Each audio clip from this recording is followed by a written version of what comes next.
Well, hello, Rockhounds, Lapidary lovers, rock tumbling fanatics. Mike here. Welcome back to my channel. And today it's time for another episode of What Am I Tumbling Today? So today we are going to look at the contents of this 4.5 pound tumbler over here and this 6 pound tumbler over here. They are both in pre-polish, and they've both been spinning for a very long time, a few weeks now, in pre-polish. Now this one's been slower, so I figured that this one was going to take longer. So I just let them run until I figure this one's probably done.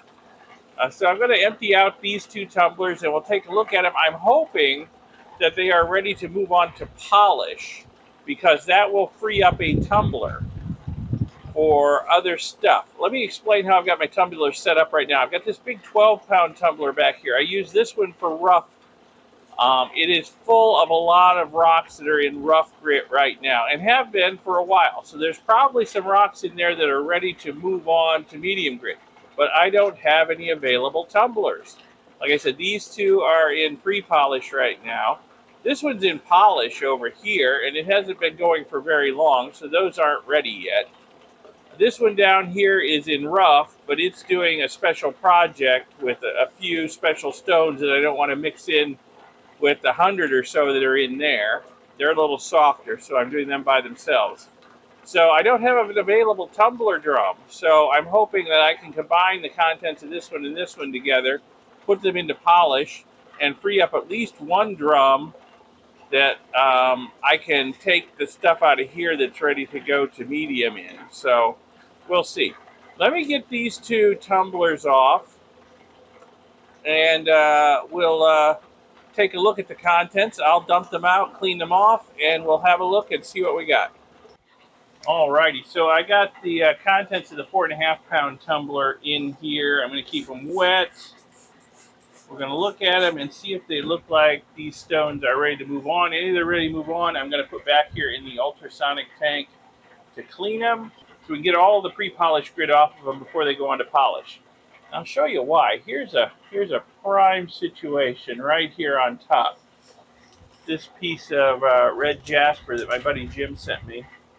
Got a seam of quartz in it, but that quartz has a lot of bugs in it, and there's probably a whole lot of grit trapped in those bugs. So we're going to put this rock through the ultrasonic cleaner, give it a good cleaning, and make sure we get everything out of those bugs. So that one, otherwise it's very smooth. It's very smooth. I would say it's ready to go on to polish. And I've had pretty good luck polishing Jim's red Jasper that he sent me. So I think it's going to be pretty rock when it's done. Here's another piece of it. Oh yeah, this doesn't have the quartz seam with the nasty bugs in it. That's a lot smoother. That's ready to go. Here's a funky rock. I'm not sure. I guess Jasperish, maybe with a little bit of chalcedony in it. It's got like an eyeball pattern on it. I don't know how well that's showing up on the video. Red glowing eyeball pattern in it, sort of like Eye of Sauron or something.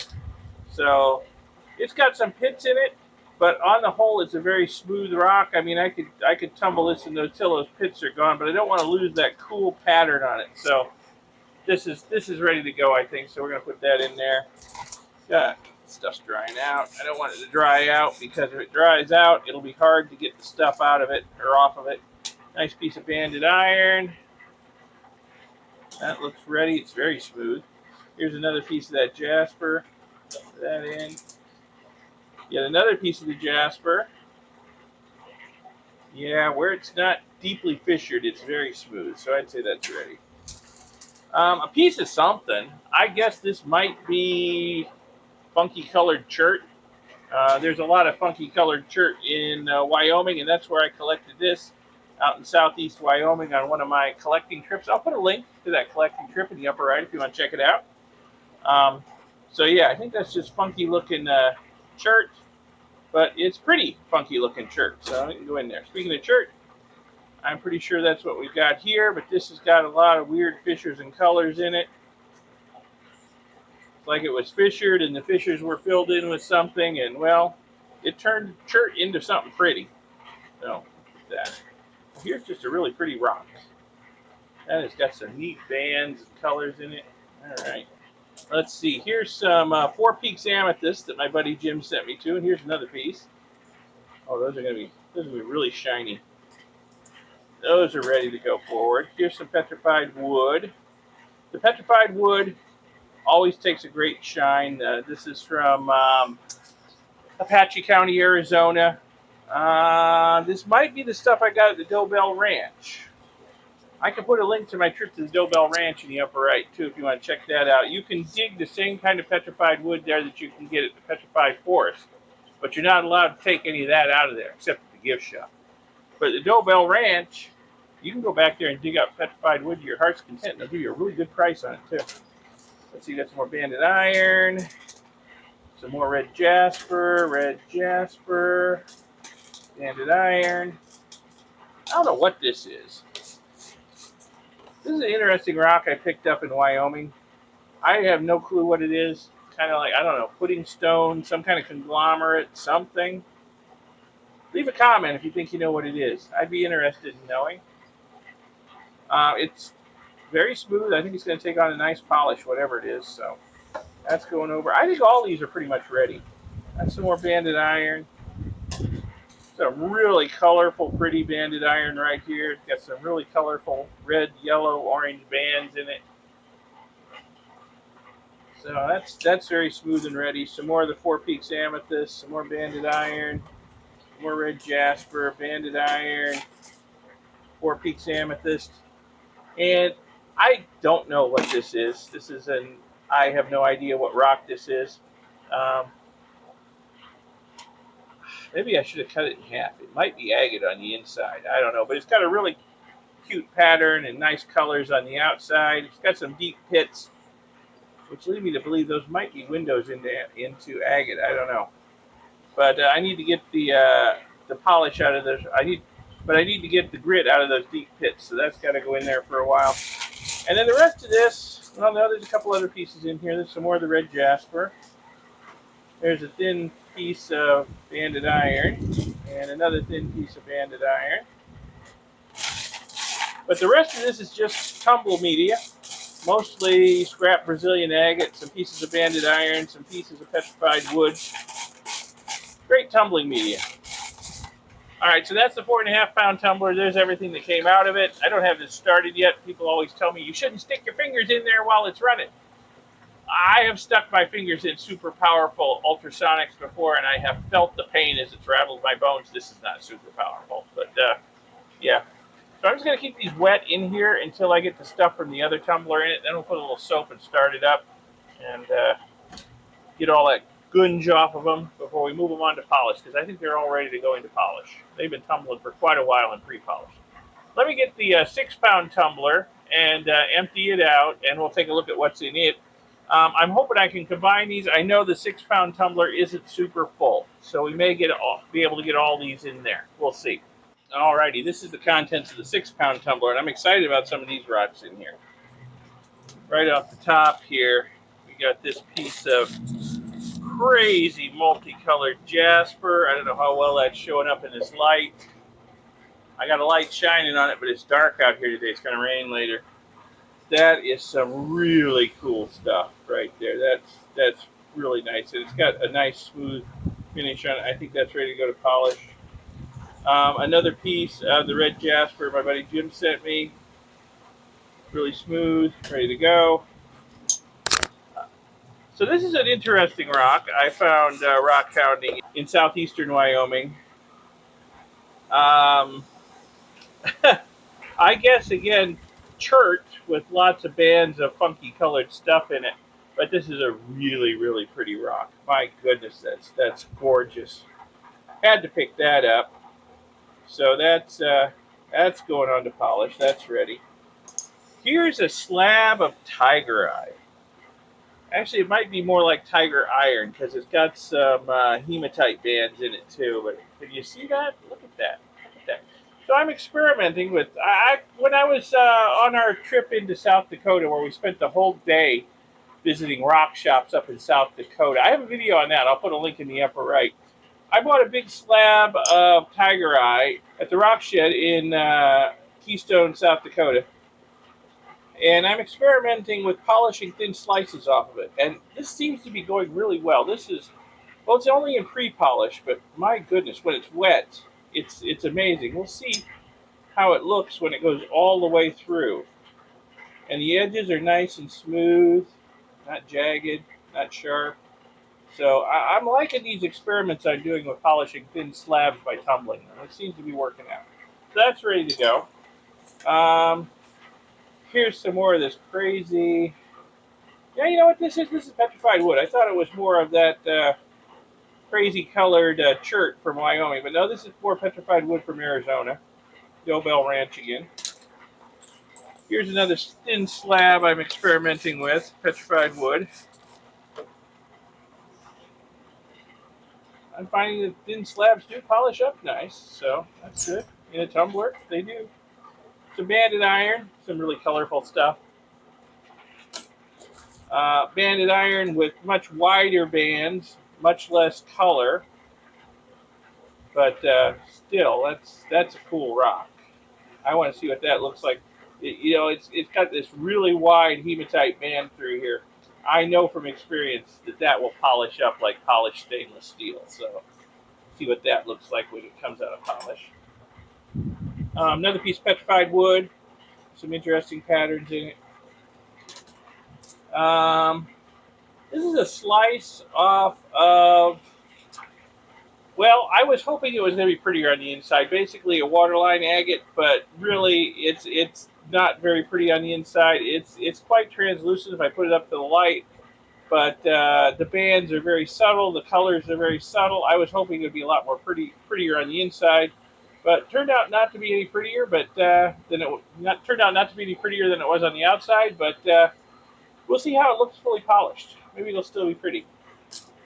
What do we got here? This looks like some agate of some kind. Yeah, that's a piece of agate. I don't remember where I got that. Probably Wyoming, I would imagine. I do a lot of rockhounding in Wyoming. Oh, I know I got this in Wyoming. This is a nice piece of green jasper. I picked it up, and I knew by how waxy it was. It was jasper. So that's a nice piece of green jasper right there. It's coming along well. What else we got down here? A lot of tumbling media again. Here's some more banded iron. This stuff's very dark, verging on dark purple and dark gray. That's an interesting piece. We'll see how that cleans up and polishes. And then the rest of this again is just tumbling media. Got some agate scraps, some petrified wood scraps, and some plastic beads. I will keep this aside in a separate container that I'll only use for pre-polish because these plastic beads, they tend to get the whatever polish you're using embedded in them, and you wouldn't want to use these to do polish. You could go to a coarser grit with these, but you wouldn't want to go to a finer grit.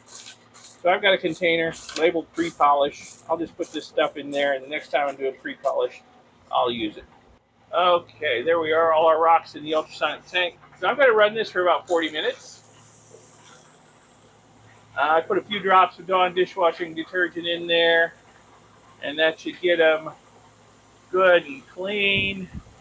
The ultrasonic will knock the bits of grit out of the nooks and crannies on them. In fact, you look, I don't know if that's showing up. Already getting polish off the rocks, keeping them nice and clean for the polish stage when we get in there. Let me distribute the soap a little bit, and oh yeah, the water's turning cloudy and nasty. All right, so we're getting good stuff.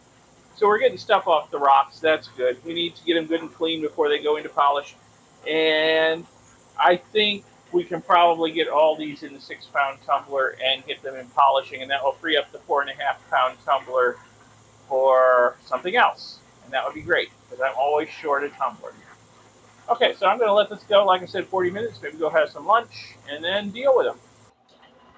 Well, it's been about, I don't know, 45, 50 minutes, had some lunch. Look how dirty that water is. Oh my goodness, look how muddy and dirty that water is.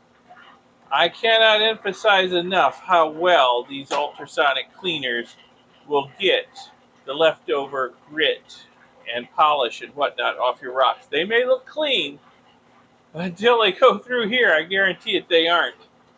So, yeah, you don't have to spend a lot of money on one of these. I mean, this is just a cheap Branson unit I picked up used.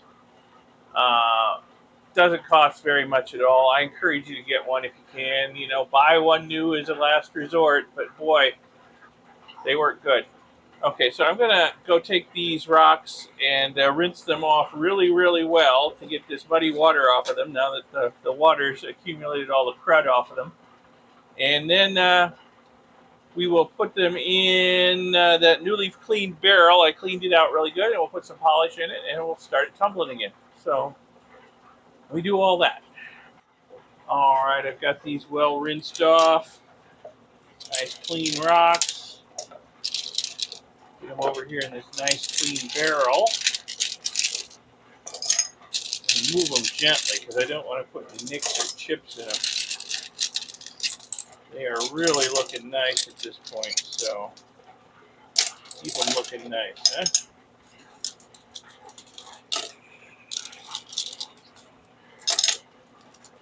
Okay, I'm going to put some tumbling media in here to fill this barrel up a little more. Plus, the media will get between all the nooks and crannies on the rocks, between the concave sections, between the flat parts like on this tiger iron, and make sure everything gets good and polished. So let me get some tumbling media to put in there. So I've got here a little bit of used tumbling media that's been used before, but it's only been used for polish. It's a mixture of bits of scrap agate, some plastic beads. There's some little bits of petrified wood, fully agatized petrified wood that got too small, and I just left it in as tumbling media. So this is pretty good media. I'll tell you what, the best stuff here though is the scrap agate. That works really great as tumbling media. It's just the right hardness, and it works great for tumbling most rocks.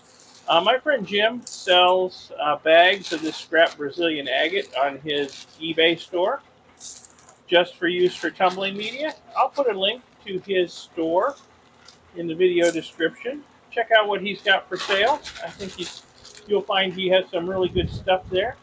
And the scrap agate tumbling media is cheap too. He's not selling it for much, so I think you'll find you pick some up, it will be wonderful tumbling media for you. It's certainly wonderful for me. Until I got more of it, I was adding the beads and other stuff just to stretch it. But yeah, now I've got more of this stuff, so don't have to worry about stretching it so much. Okay, I'm going to put some water in. There's probably not enough left in this jug. We'll see. Yeah, not quite enough. Let's open up another jug.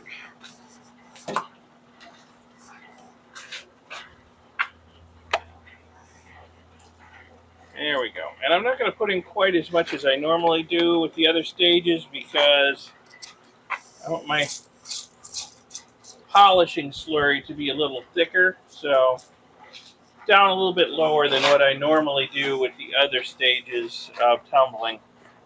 Now we're going with some cerium oxide. This is the good stuff. High quality cerium oxide polish here. It's got a few lumps in it, but that's just from the humidity. When they get wet, they'll fall apart. We'll have some nice cerium oxide in here. I find that the cerium oxide works really well for polishing. I use it for the glass work I do. It polishes glass like nobody's business. And really, you know, it works great for the rocks. I think it works better than the superfine aluminum oxide or the tin oxide. So we'll go with that. It'll probably get foamy, so I don't want to put too much more in because it might really get foamy. So I'll get this sealed up, and we'll get it back on the tumbler and get it spinning. And we'll check on it in 10 days or 2 weeks or so and see what we got inside. Alrighty, so this has polish in it now. Final stage, and this is February 12th. So let's get this back on here. Make sure this is on good and tight. The leakage. And we'll start her up. And like I said earlier, we will check on it in 10 days, 2 weeks, see what we got. And hopefully there'll be some really pretty rocks in there. So we might have another video then, a rock reveal, when the stuff in this tumbler is done. But hey, I hope you enjoyed watching this video. If so, give it a like, give it a thumbs up, and subscribe to see my future videos. There'll be more videos on rock tumbling, rock hounding, rock cutting, and whatnot. So subscribe to see those videos, and I'll see you in the next video. Thanks for watching this one. Bye.